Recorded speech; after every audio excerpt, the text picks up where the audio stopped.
Hai mayam ngasi ay ngatoy thongani si ngani se rauni ngatoy da hap ka daba alu chiga leire dugai sina khamen chimba sina chanam sina tilau sina akoi nakupi aina akoi da kaino da thajaba gamda da thajaba dune sigana maroi mapang leire morok dugai sina jaingang sina de phadigom akupa sina jira akupa। हाय आज मैं मच्छी अलग तरीका का मच्छी बना रहा हूँ। आज ये मछली है, इसमें हल्दी नमक और मिर्ची का पाउडर मैंने अच्छा से लगा के रखा है। उसके बाद ये आलू है, इसमें डालने के लिए ये टमाटर है, 2 प्याज लहसुन, ये हमारा मणिपुरी में ये जेनम बोलते हैं इसका। उसके बाद इसमें डालने के लिए मसाला मिर्ची पाउडर हल्दी धनिया जीरा पाउडर। हाय मैम अना खांगदा थाव हापे अना थोंगिसे अहांबा थोंबनी मयामना अइसे अइ थोंगिसे चुम्बरा लानबरा मयामना हाइबिरौ कमाय थोंगे आइसे। अइ हुजिक मेथी हापगे अदुगा चनम हापगे जो तिलौ तो हाथ लगे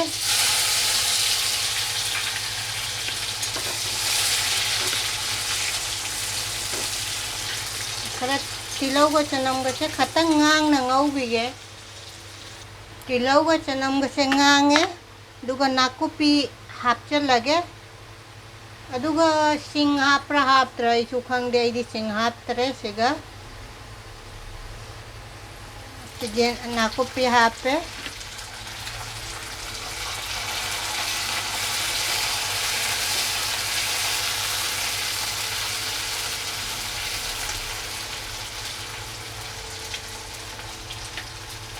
अइना nga sigane thumga jainganga morok kuppaga tola thambane इंगा से हापचल लगे दुगा मरोई मचन से कोना हापगे कारे जारे हापा ना से हापचल लगे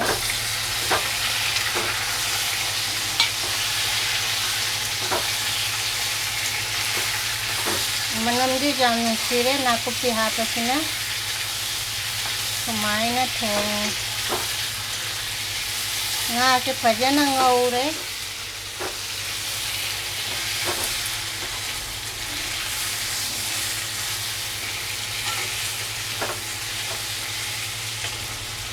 अइना थोंगिसे अहांबा थोंबनीना अखोइदी सुमाइना अनंबददी चादे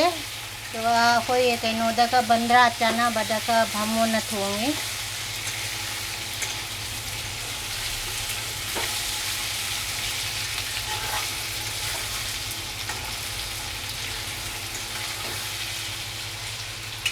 सिगा हिंग सु हाप्रा कैनोम तौबनी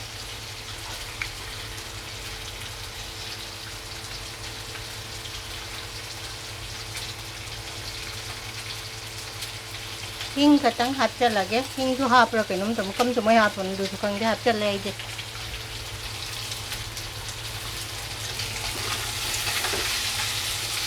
खांग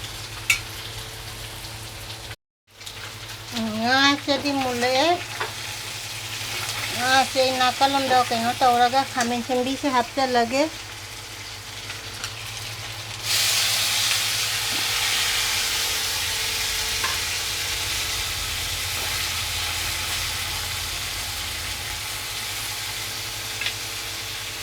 दुगई आलू आलू अइना आलू ngौथोकना खा थमौरे तो आलू की तो हापचल लगे मसाला चलो हापचल लगे से मसाला से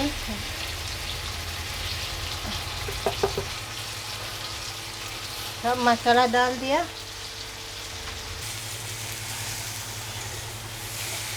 इसी तरह अच्छा से बनाएंगे।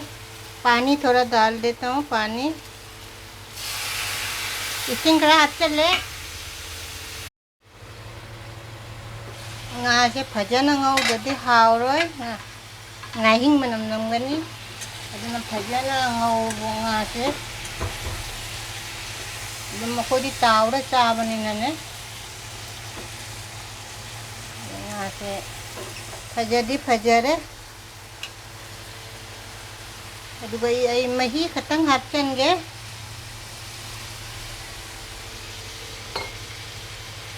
ꯃꯍꯤ ꯍꯥꯞꯄꯒ ꯉꯥꯏꯍꯥꯛ ꯈꯨꯝꯖꯤꯜꯂꯒꯦ ꯁꯦ ꯃꯈꯨꯝ ꯍꯥꯡꯗꯣꯛꯅ ꯌꯦꯡꯁꯤ ꯁꯤ ꯐꯗꯤꯒꯣꯝꯁꯤꯅꯤ ꯑꯩꯅ ꯁꯤ ꯉꯥꯇꯣꯏ ꯊꯣꯡꯕꯗ ꯊꯥꯛꯇꯣꯏꯁꯦ ꯐꯗꯤꯒꯣꯝꯁꯦ ꯑꯝꯇ ꯍꯥꯡꯗꯣꯛꯑ ꯌꯦꯡꯁꯦ ꯉꯥꯇꯣꯏ ꯍꯥꯏꯁꯦ ꯉꯥ ꯈꯔ ꯇꯣꯏꯕꯗꯨꯅꯤ ꯉꯥꯇꯣꯏ ꯍꯥꯏꯅꯩꯁꯦ ꯅꯠꯇ꯭ꯔꯣ ꯑꯩꯗꯤ ꯈꯔꯗꯤ ꯇꯣꯏꯔꯤꯗꯤ ꯇꯧꯔꯦ ꯑꯗꯨꯏꯁꯨ ꯍꯤꯟꯖꯥꯡꯒꯤꯗꯤ ꯌꯥꯝ ꯍꯥꯎꯒꯗꯗꯤ ꯃꯥꯜꯂꯦ जी मही हापचल्लगे महीदी जामना हापरोइगे अदुगा थुमसु थाक्चल्लगे थुमसे अखोई इसागी मओंगदा अचंबा पाम्बा मिना अचंबादुगी मओंगदा थाक्पिरो थुमसे आई थुम थाए अदुगा खुमजल्लगे से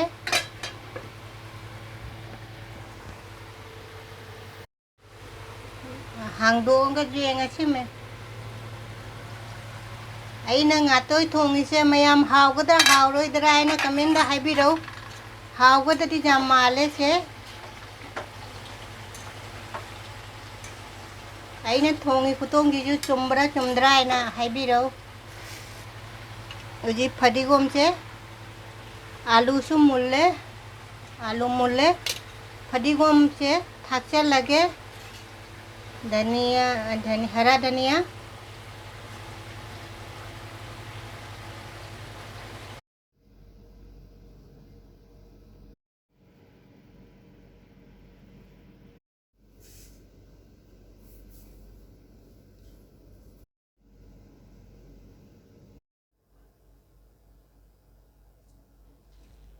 हाय मयाम मयाम बुतराम नोक्चरी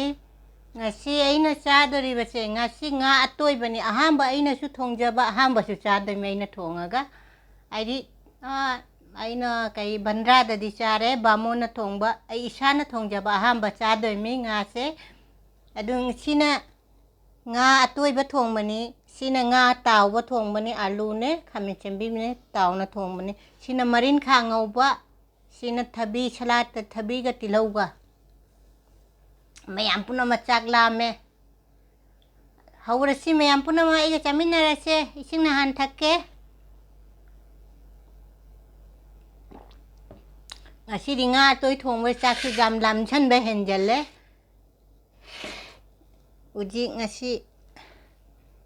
ai di marin ka ba su jam na pa me ai ba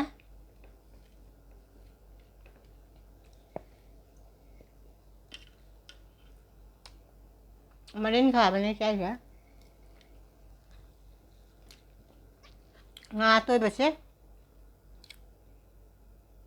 chia na nga tôi ba se khatang cha na jeng si hau ko da jam male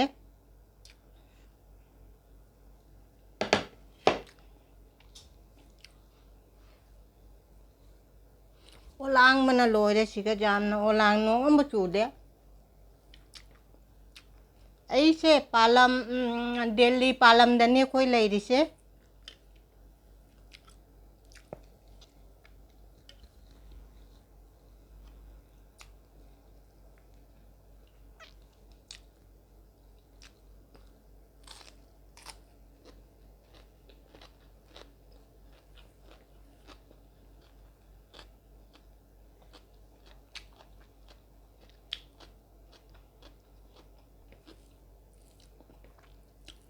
nga ataw basi khwaw sidi hawre jamna hawrame ngasi nga ataw basi isana ga thongjaramina men hawma male jam hawre henga de nga taw sumaina nga atoi basi thonga charan jam hawre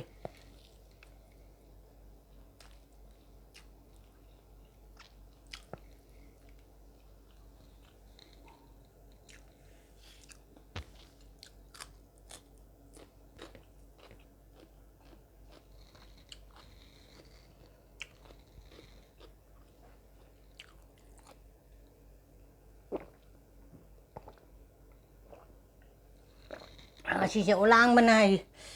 ꯀꯩꯅꯣ ꯂꯣꯏ ꯆꯥꯛ ꯊꯣꯡ ꯂꯣꯏꯔꯛꯄꯗ ꯀꯩꯅꯣꯅꯦ ꯍꯨꯃꯥꯡꯅ ꯑꯗꯨꯒ ꯑꯩꯒꯤ ꯑꯣꯂꯥꯡꯃꯟꯅ ꯑꯩꯅ ꯏꯁꯥꯒꯁꯦ ꯑꯁꯪ ꯑꯁꯪ ꯉꯥꯡꯅꯅ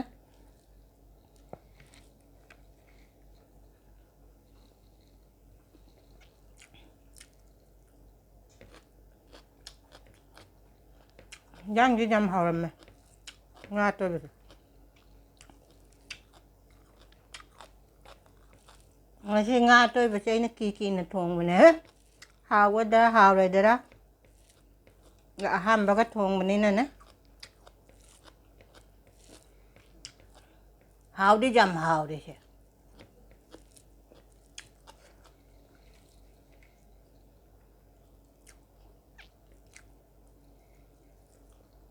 ꯃꯔꯤꯡꯈꯥ ꯉꯧꯕꯁꯨ ꯌꯥꯝ ꯍꯥꯎꯋꯦ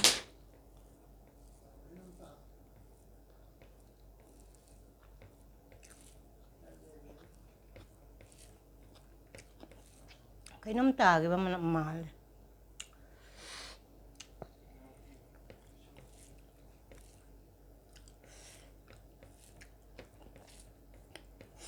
ꯍꯥꯎꯗꯤ ꯌꯥꯝ ꯍꯥꯎꯔꯦ ꯃꯌꯥꯝ ꯄꯨꯝꯅꯃꯛ ꯀꯃꯦꯟ ꯇꯧꯅ ꯍꯥꯏꯔꯛꯑꯣ ꯑꯩ ꯉꯥ ꯑꯇꯣꯏꯕ ꯑꯩꯅ ꯊꯣꯡꯉꯤꯁꯦ ꯍꯥꯏꯗꯤ ꯑꯩꯅ ꯊꯣꯡꯉꯤꯁꯦ ꯃꯌꯥꯝꯒ ꯃꯥꯟꯅꯕ꯭ꯔꯥ ꯃꯥꯟꯅꯗ꯭ꯔꯥ ꯍꯥꯎꯒꯗ꯭ꯔꯥ ꯍꯥꯎꯔꯣꯏꯗ꯭ꯔꯥ ꯍꯥꯎꯗꯤ ꯍꯥꯎꯔꯦ ꯌꯥꯝꯅ ꯍꯥꯏꯅꯤꯡꯉꯥꯏ ꯂꯩꯇꯉꯩ ꯍꯥꯎꯔꯦ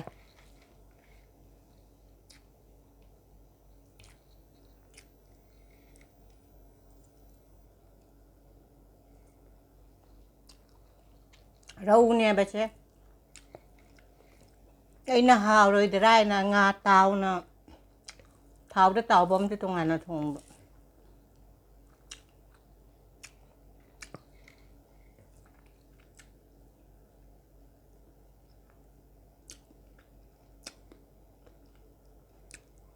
ꯑꯩꯅ ꯃꯔꯤꯟꯈꯥ ꯉꯧꯕꯁꯦ ꯑꯁꯤꯒ ꯉꯥ ꯃꯀꯣꯛ ꯆꯥꯎꯔꯛꯄꯗꯣ ꯑꯗꯨ ꯑꯗꯨꯝ ꯍꯥꯞꯆꯟꯅ ꯉꯧꯔꯕ ꯍꯥꯎꯅꯕ ꯍꯦꯟꯅ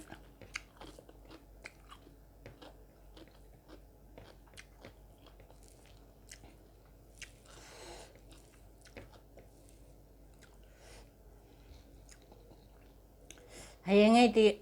ꯉꯥꯁꯦ ꯑꯇꯥꯎꯕꯁꯦ ꯑꯣꯏꯅ ꯊꯣꯡꯉꯅꯤ ꯍꯥꯎꯔꯦ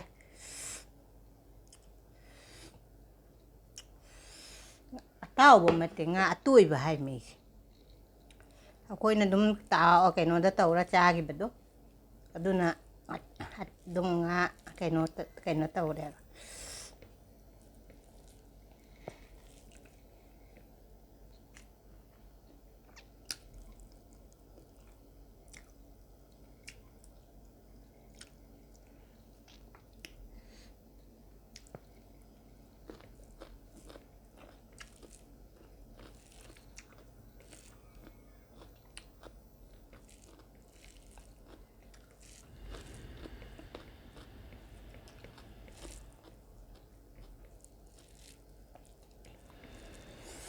ꯑꯩꯈꯣꯏ ꯃꯃꯥꯡꯒꯤ ꯁꯣꯔꯣꯛꯁꯤꯁꯨ ꯀꯟꯅ ꯇꯧꯈꯥꯏꯅ ꯁꯦꯝꯃꯤ ꯀꯟꯅ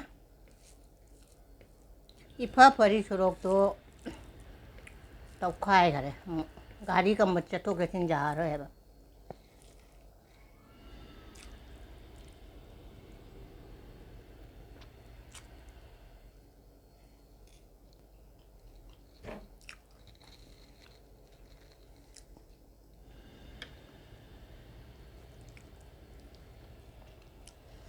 ꯉꯥ ꯑꯇꯣꯏꯕꯁꯦ ꯁꯩꯔꯦꯡꯒ ꯀꯩꯀꯥ ꯆꯥꯔꯦ ꯁꯩꯔꯦꯡꯅ ꯊꯣꯡꯉꯗꯤ ꯍꯥꯏꯗꯤ ꯃꯔꯨ ꯈꯔ ꯀꯩꯅꯣ ꯇꯧꯗꯦꯅ ꯑꯇꯩ ꯉꯥꯁꯦ ꯃꯔꯨ ꯈꯔ ꯆꯥꯎꯕꯗꯣ ꯍꯥꯎꯗꯤ ꯌꯥꯝ ꯍꯥꯎꯋꯦ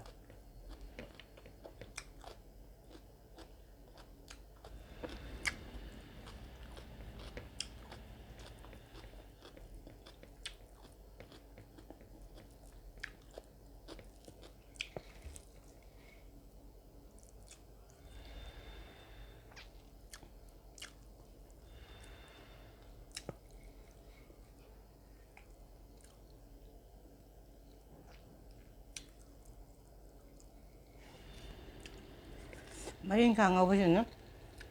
ꯀꯩꯅꯣ ꯌꯥꯝ ꯀꯩꯅꯣ ꯇꯧꯔꯦ ꯍꯥꯏꯗꯤ ꯃꯀꯣꯛ ꯃꯔꯨ ꯑꯩꯅ ꯍꯥꯞꯄꯗꯣ ꯑꯗꯨꯅ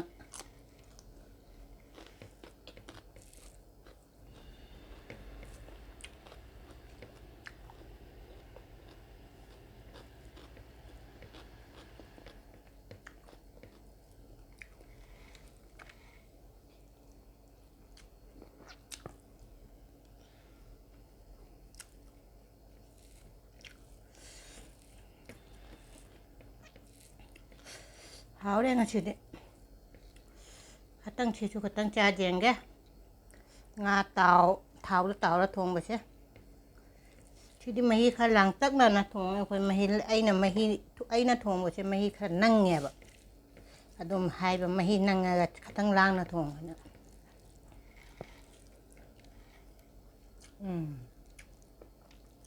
china khara moro ko cham tak ta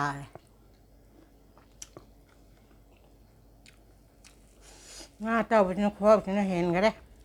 asidim china best ta gare hengai di chmai na thong na cha ni china haw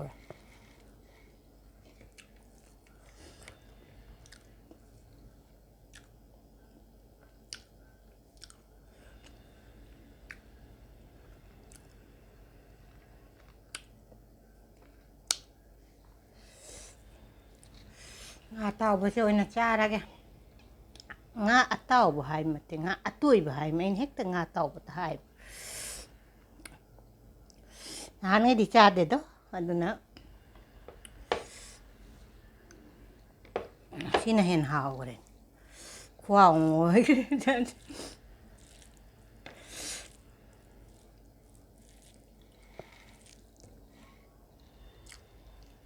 hengai di mai na thong cha ni haw re si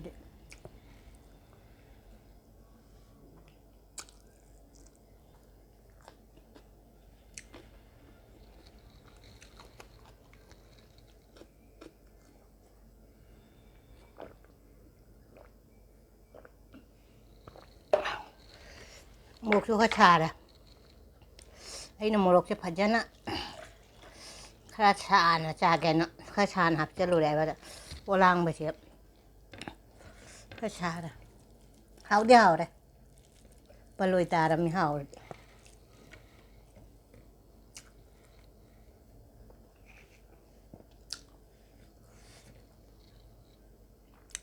marin kha ge khwao sinam ga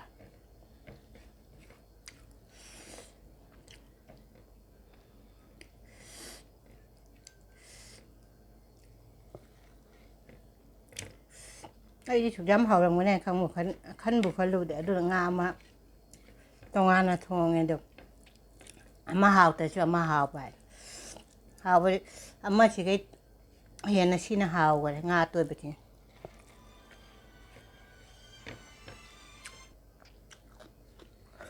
haw ra